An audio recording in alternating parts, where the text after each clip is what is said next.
Hello everyone, welcome to Cracked Up Games, and welcome to what's a little bit of an odd video. Definitely something unplanned.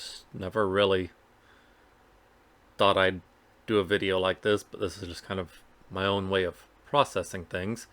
Um, so as of the time of recording this video, it was announced less than 12 hours ago that Akira Toriyama has passed away.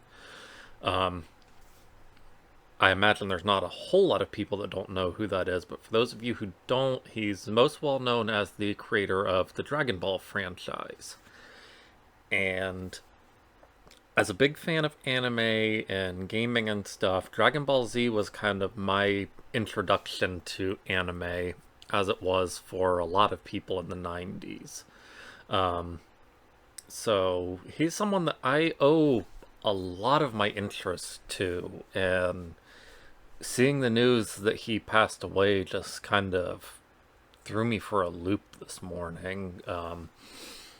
Wasn't really something I ever expected to see. Certainly something I hoped never to see, especially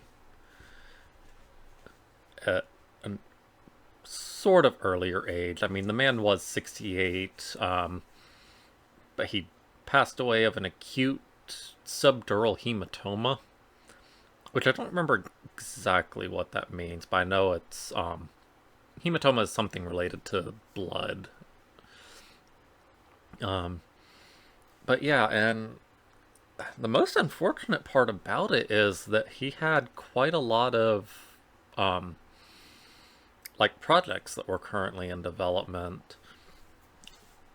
But yeah, I mean, his first big successful manga was one called Dr. Slump, that started in 1980. He had kind of a few things before that, but never really took off, and it kind of almost made him lose hope, which is something that I can very much relate to with this channel so far. um, but yeah, he did the character designs and stuff for Chrono Trigger. He was the longtime character designer for the Dragon Quest series. Character designer, monster designer. He did a manga a while back called Sandland that just recently got a movie adaptation and is getting a new anime for it that actually starts in about 12 days from the time of this recording. And also, I believe it's getting a game or just got a game. I don't remember the exact time frame. But yeah, so it kind of sucks that he's got a lot of stuff that's, I guess, going to be left unfinished, or at least parts that he's not going to be involved with anymore. Because like I said, there's the Sandland anime that's coming up, which is going to have like new storylines and stuff. Dragon Quest 12 is currently in development. I don't know how far his involvement on that would have gotten. There's the new Dragon Ball anime coming up, Dragon Ball Daima, that he was heavily involved with, to my understanding, like beyond the usual scope that he is for like movies or say Dragon Ball GT or anything like that. There is the Dragon Ball Super manga that I believe is entering into the final arc or final saga or something. He does have a successor that's been working on that, named Toyotaro. So I don't know how much Toriyama's part of that process is done, and if it's mostly just up to Toyotaro to finish it, but yeah, either way, it's a lot to process, because like I said, he was a big reason for my interest in anime with Dragon Ball, stuff like that. He was a big inspiration for a lot of other anime and manga creators.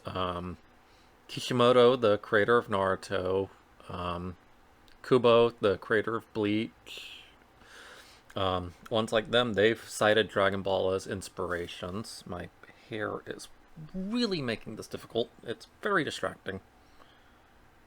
Oh god, I'm making it worse.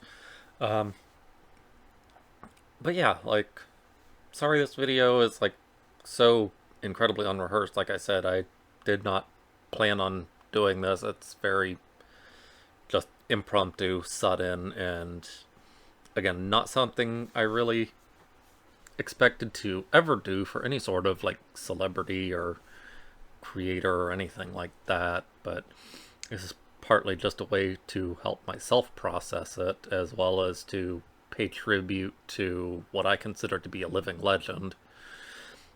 And I'm not exactly a script writer, so I don't really script things like this. I just kind of fly by the seat of my pants.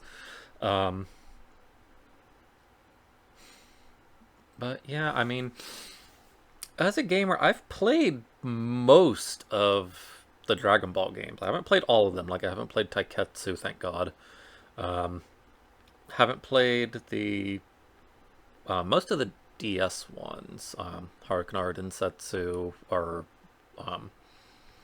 is it Legendary Super Warriors that was the fighting games on GBA and DS? Haven't played the second one of those. But like, I've played, it was a Game Boy Color game, I think was the first Dragon Ball game that I played. I can't remember what it was called though, but it was like it was sort of like a RPG with like sort of card mechanics.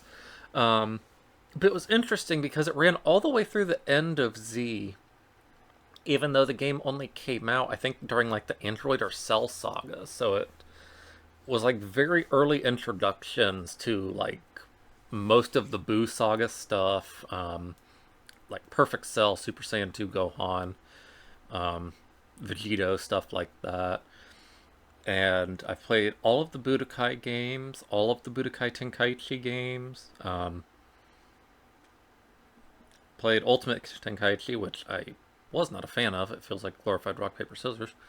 Really looking forward to